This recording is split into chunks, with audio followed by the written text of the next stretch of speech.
Pokemon. It's a word that means many different things. It's the name of a series of digital creatures that you can collect, train and use to fight. It's in the title of several RPGs, anime series and movies, and it's the name of the highest grossing media franchise in the world.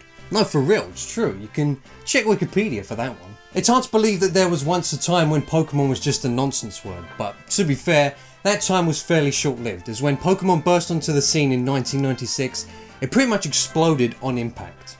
At this point, you'd be hard-pressed to find someone who doesn't at least know what Pokemon is.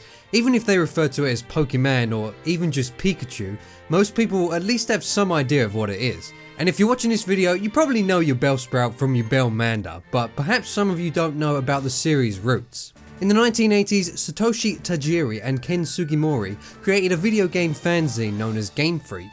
In 1989, the two started their own video game development company that used the same name. Some of their works included Mario and Yoshi for the NES, or simply Yoshi in the US, as well as the Japan exclusive puzzle game Mario and Wario, and the action platformer Pulseman for the Sega Mega Drive.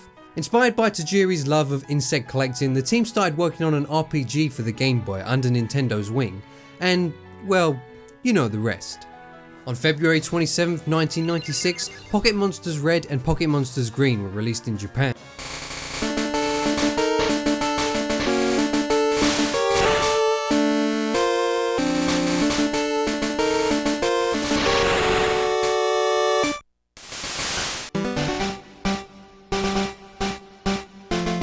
The team's vision went uncompromised. The Pocket Monsters game saw players explore a vast world, collecting Pocket Monsters, leveling them up and pitting them against other monsters and trainers. The games went on to sell millions of copies in Japan alone. In the next few years, not only did they release a special blue edition of the game, but also an anime series, as well as a trading card game series. Pocket Monsters was big in Japan. Its journey to the West was not far off, but it didn't quite make it here in the same order. The Pokemon Indigo League anime series arrived on American shores slightly before the game's release in September of 1998. I'm sure in 1998 everyone simply referred to it as a cartoon though, rather than an anime, except for maybe the coolest of cool kids. For us in the UK, we got the Pokemon cartoon around half a year or so before the games. It's well known at this point that our selection of games was different to that of Japan's. Unfortunately for Bulbasaur fans, we never got the green version. Instead, our standard versions were Pokemon Red version and Pokemon Blue version. The Western release of these games were based on the Japanese Pocket Monsters Blue, which had some slight differences but is the same game for the most part. At this point in time, Japan had already received their specialer version of the original games, Pokemon Yellow, which would release about a year after Red and Blue in their respective territories. Little known fact, not only did Pokemon Blue introduce me to the wide world of Pokemon, but also video games as a whole. Pokemon Blue was the very first game I ever played.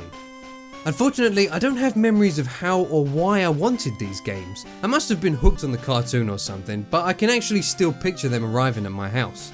My brother and I were waiting on 2 Game Boy Colors and copies of both Pokemon Red and Blue. I believe only one came at first, so we had to share. It probably didn't work out so well, and shows an obvious reason why they decided to release 2 versions at once.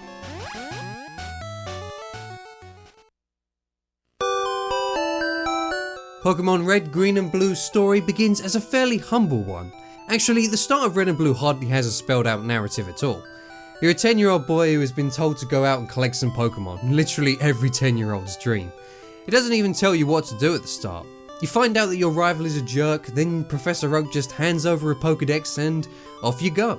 I'm not saying you have Zelda Breath of the Wild levels of freedom, no, there's really only one direction you can go in, but I still really appreciate how this game starts. The player is given a chance to stretch their legs in this world before any narrative urgency is introduced.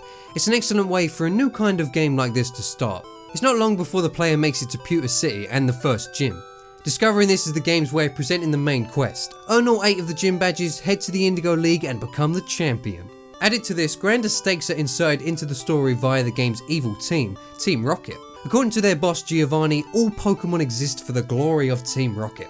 Essentially, they steal, sell and exploit Pokemon to further their own power. It's up to our trainer to put an end to their nefarious deeds. They're a pretty cliche way to add an element of corruption to the world and to make us feel more like heroes. Their appearance is often woven between gyms, perhaps as a way to break up the monotony, and I think it works quite well. That's all there really is in terms of the overall narrative, but there are other smaller moments of story sprinkled here and there, such as the creepiness of Lavender Town and the Pokemon Graves. The lore of the world is greatly built upon through things like NPC dialogue, in-game documents and Pokédex entries. Game Freak did a great job of making the region of Kanto feel like a lived-in world. Although there are a lot of real oddities left in the script of the Generation 1 Pokemon games. Man landed on the moon in 1969 in the Pokemon world too, apparently. Okay. Oh, Russia has Pokemon then? Like, Earth Russia? If I were to ever visit the country and find myself passed out by a vodka-induced inebriation, should I be expecting a Drowsy to scoot on by and start feasting on my dreams? And it feels like 10% of trainers just say some really bizarre things in this game. I Like Shorts is obviously a classic, but there's one from this bug catcher that always amused me. You can't jam out if you're a Pokemon trainer. What the heck is he talking about? These rockers are clearly Pokemon training and jamming out. Releasing more than a year after these games, Pokemon Yellow, the Special Pikachu Edition, is supposed to be an expanded version of the original games, a trend that persisted until the 4th generation of Pokemon. Yellow's idea of enhancing the experience was essentially adding in elements from the anime, which ended up changing the story in less ways than I had first thought. Pikachu is now the only starter Pokemon, and Jessie and James, the recurring Team Rocket members from the anime, show up a couple of times, but they're completely inconsequential. It's a nod for fans of the show and nothing more.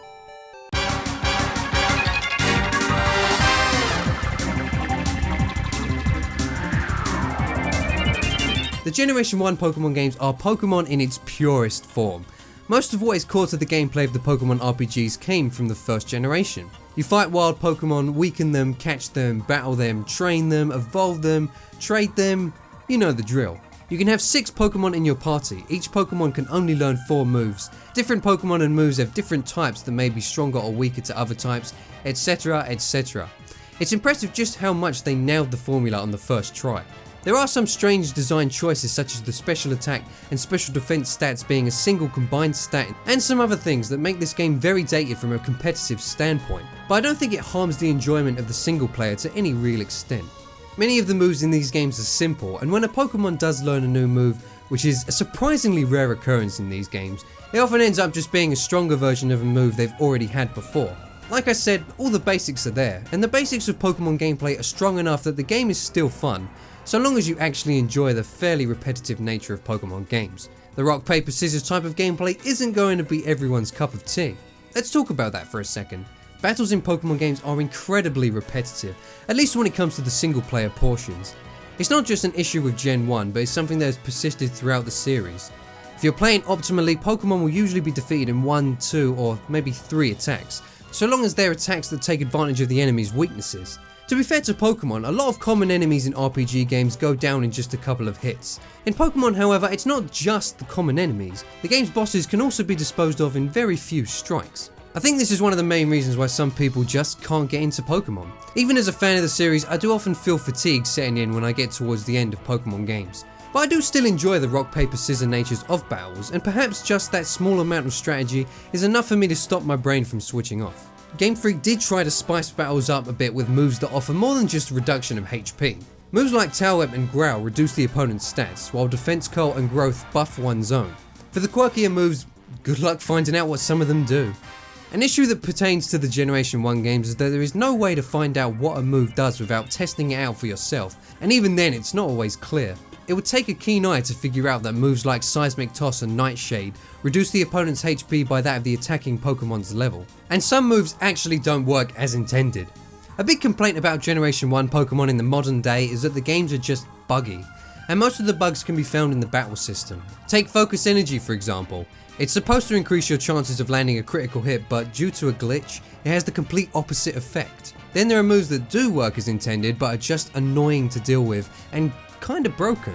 If an opponent uses the moves Wrap or Bind, your Pokemon is prevented from doing anything for 2 to 5 turns. Similarly, after waking from sleep, a Pokemon cannot act on that turn, which means that they can be continuously put to sleep on a near endless loop, and there isn't much that you can do about it. And what about Sand Attack, a move that reduces your accuracy, which the lowest level Pidgeys in this game can use? They made sure to introduce this annoyance very early, although Sand Attack has always been and forever will be annoying. Here's a did you know moment, or maybe it's more of a do you remember moment. Gust is a normal type move in this game. Boy, does that feel weird to go back to. And it sure makes Pidgey a crappy Pokemon until it learns Wing Attack at level 28 or Fly. Unless you spam Sand Attack of course and become part of the problem. And let's just talk a little about the Psychic type in Gen 1, it is completely busted. But it's not because there are some very strong Psychic moves, or even that the strongest Pokemon in the game, Mewtwo, is a Psychic type, although that is definitely part of the problem. Now the main issue is the other Pokemon in the game. Psychic type moves are super effective against Poison and Fighting type Pokemon. Out of the 151 Pokemon available across Pokemon Red, Green, Blue and Yellow, 33 are Poison and 8 are Fighting. So over a quarter of the game's Pokemon are weak to Psychic. On the flip side, Psychic Pokemon are weak to Bug and that's it. It wasn't even weak to Ghost in Gen 1. And of the 12 Bug Pokemon in the game, 5 are also Poison type. It's actually hilarious how unbalanced the Psychic type is in this game. It sounds like I'm completely ragging on the gameplay of Gen 1 Pokemon when it comes to the battles, but I have to ask this. Did you honestly notice all of these flaws when you played the game as a kid? Because I sure didn't. And do you know why I didn't? Because I was too busy enjoying what did work to notice what didn't. Like I said before, if you're fine with its simplicity, the fundamentals of the battle system work great. Now don't get me wrong, the brokenness of some moves and the unbalanced Psychic type are definitely negatives of these games. And it's hard to go back and play them without employing the help of a Hypno or an Alakazam. But even after doing that, I still had fun. Comparable levels of fun as I did in future games. And let's not forget, making your way to the end of the game's story isn't the only goal in the Pokemon games. There's also collecting all of the critters and completing your Pokedex. In fact, the Gen 1 games probably have the most attainable Pokedex in the series. Not only are there only 151 of them, but they're all available in these games alone. You don't have to worry about buying some spin-off games or transferring anyone from a previous gen. Although chances are you're not going to be able to find that coveted Mew, despite how far you go under the truck. These games could have simply placed one of each Pokemon in different patches of grass across the world and made you level them all up to evolve them, but they didn't do that. There are several different methods of evolving the different Pokemon. Many evolve by level, whereas some evolve via the use of different elemental stones, and some will only evolve after being traded to another real player. There's probably a case to be made that it's hard to discern which Pokemon evolve by which method in the game itself, but there are actually a decent amount of NPCs that give hints about this if you take the time to talk to them all. Beyond this, I'm sure the point was to have people spread the information through word of mouth. Or to see your Haunter evolving into a Gengar and being like, what? I didn't even know that Pokemon existed. This is an element of Pokemon that I really like. Even though I know it's also a ploy to get people to buy multiple versions of the games, I like the version exclusives. It makes it so you have to be playing alongside a friend to get that almighty Bellsprout. Furthermore, there are many other interesting ways to encounter certain Pokemon, like the joke Magikarp that you can buy. It's supposed to be a joke, but paying 500 Pokédollars to fill a slot in my dex is all good by me. The game also makes a big deal about certain Pokemon that are placed in the overworld, such as Snorlax and the legendary Pokemon. For most of these, there's only one chance to catch them, so you better not mess it up. Also known as not saving the game beforehand. You should really do that. Restarting your Game Boy many a time to finally earn that sweet payoff and catch one of the mythical birds definitely provides a great sense of satisfaction. Catching one of these isn't just a reward for your Pokedex, but can also be a strong member of your team. While we're on the topic of legendaries though, the Gen 1 games have this strange mechanic where your balls will miss the Pokemon. It's not until you've thrown several and apparently leveled up your dexterity enough to the point where you can finally hit them. I never really cared for this method, just give me a complicated catch rate formula and be done with it.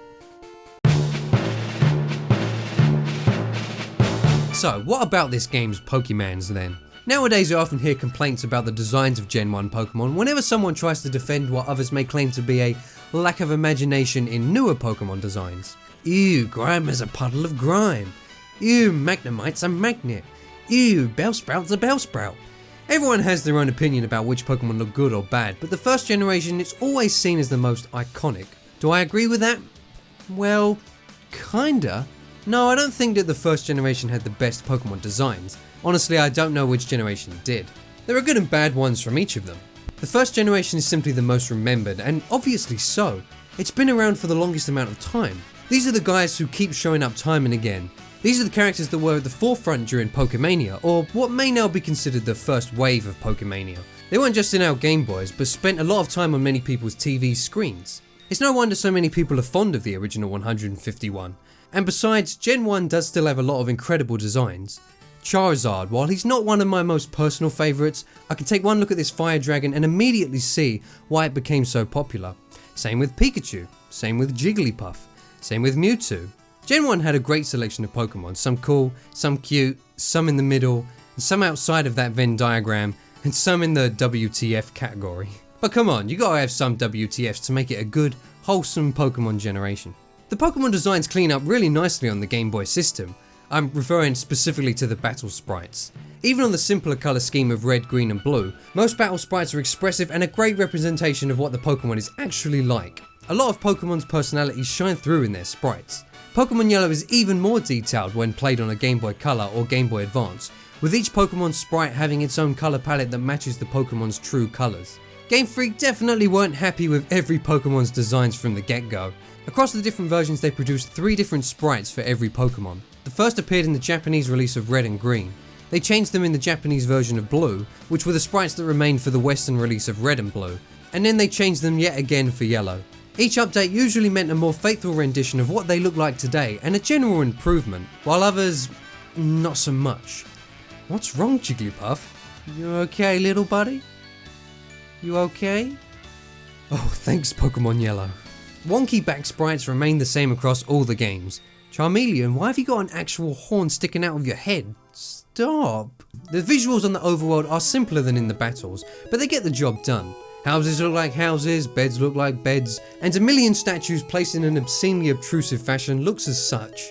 Character sprites can look odd to say the least. I legitimately thought this one guy was just walking around in a sleeping bag, and I'm still not convinced that that isn't the case. The colours of the overworlds and sprites is different in each game when played on a Game Boy Color. In Red, Green and Blue, everything is either red, green or blue, except for the player character, which makes them stand out. In Yellow, the colour of the overworld actually changes to match the town that the player is in. For example, red for Cinnabar, blue for Cerulean, and the routes are usually green. While I do think it looks a little off compared to the other games and your character doesn't stand out, I do think I prefer it overall for the variety. And the different colours in the battles is a definite improvement. On the whole, the visuals in the first gen of Pokemon games are quite good and push the system to its limits. Sound is one of the game's strongest points, and it is one of the best sounding Game Boy games I've played without question. The primitive cries of each of the Pokemon adds an extra layer to the personality of the different creatures, and the relatively clear sounding cry of Pikachu in Pokemon Yellow is especially impressive indeed. But it's the game's soundtracks that is the most wowing factor. There are rocking tracks with fast and complicated melodies, the most standout of which is the Gym Leader battle. There's the exciting upbeat track that greets you at the start of your journey in Professor Oak's lab. Even the short track used for a Pokemon's evolution is fitting for the occasion with its happy ending jingle.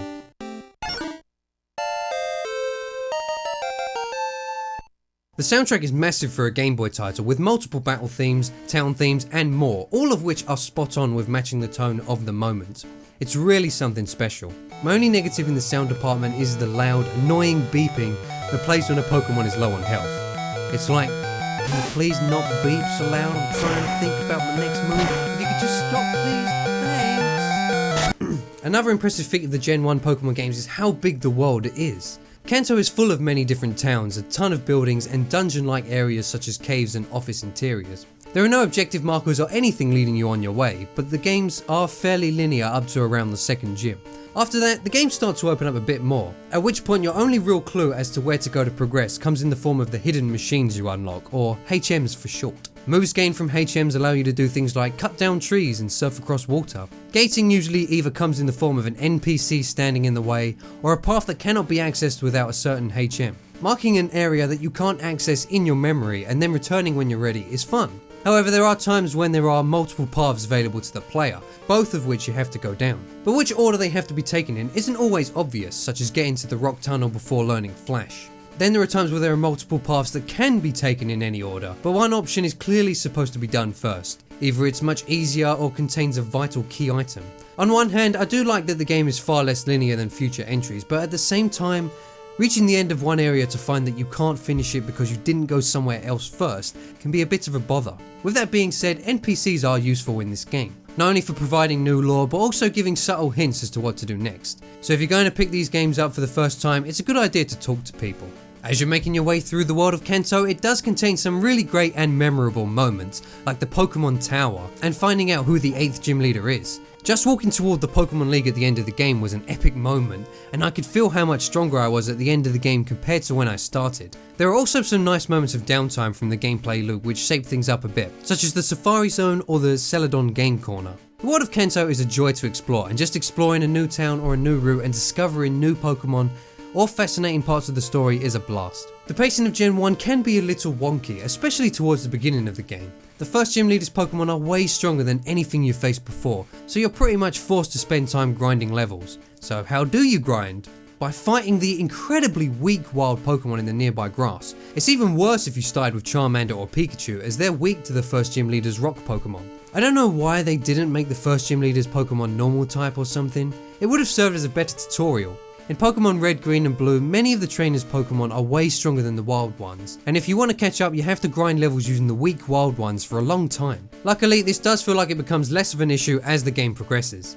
There are a bunch of difficulty spikes though, with some of the mid-game gyms in particular. The way the game seems to handle this is just walls of trainers in some areas. It can feel like a bit of a slog, but it does certainly help speed up the grinding. Pokemon Yellow actually addresses the issue of the early game, as wild Pokemon appear at higher levels in the starting areas, making it easier to grind levels early on, which you're going to need to do because Pikachu sucks. For the first gym at least. Actually, the further I got into Yellow, the more I just felt that Pikachu was a thorn in my side. It can't be evolved, so you're stuck with this perpetually weak Pokemon for the entirety of the game, if you keep him in the party.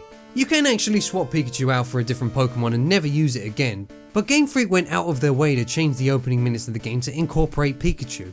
It would feel bad to ditch it, especially because it follows you around and makes smiley faces. In Yellow, it's also possible to get all 3 starter Pokemon, Bulbasaur, Charmander and Squirtle, which is great as they're 3 strong Pokemon that cover a lot of weaknesses. I always felt that this made Yellow much easier than the other games though, and I would never take them off of my team. Come on, you tell me if you had access to Venusaur, Charizard and Blastoise that they wouldn't be permanent members of your party? After this I only had 2 other slots, and you know one of them had to be a Psychic type. Because of things like this, playing through Yellow always seemed like it had a bit less variety than the base games, even if having all of these great Pokemon at your fingertips does make you feel much cooler. That's mostly everything I wanted to say about these games, but I do have a couple more random things of note, some good and some bad, that I'll lay down in a quick fire fashion. Okay guys, who's ready to wrap some Pokemon critique? There's only 150 bullet points left. Nah, I'm not really gonna do this bit. Here we go! The bag is tiny and it's annoying to sort out key items. Attack animations and sound effects do a good job of representing the might of stronger moves. Geodude looks like it's got hair in this sprite. Why is the Elite Four music normal trainer music and not at least the gym leader music? I can't rename ducks to Farfetch'd in Red or Blue, so Russia exists but not Farfetch'd? You can get an in-game trade for my Choke in Yellow, which is cool because it evolves into Machamp by trade. Why are there Psychic trainers in Koga's gym? Why are there Ghost trainers in Sabrina's gym? You see Articuno early from a telescope, that's awesome. EXPO takes years to go through. What's with all the whips? It's making me uncomfortable. And Pokemon Yellow has a Surfing Pikachu game, that's pretty cool. But you won't ever get to play it unless you're the most dedicated Pokemon fan, as getting a Surfing Pikachu requires a crazy amount of work in Pokemon Stadium. Or you could just buy the 3DS version.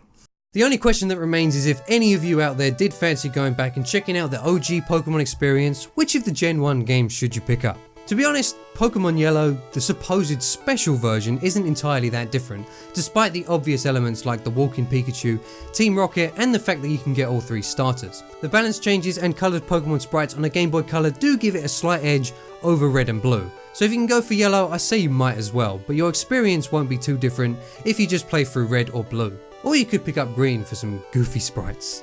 The Generation 1 games are good. If you like Pokemon, you're probably going to like these games. Yeah, I may have spent a lot of time talking about the game's flaws, but that's because the best aspects of the Pokemon games can be summed up pretty easily.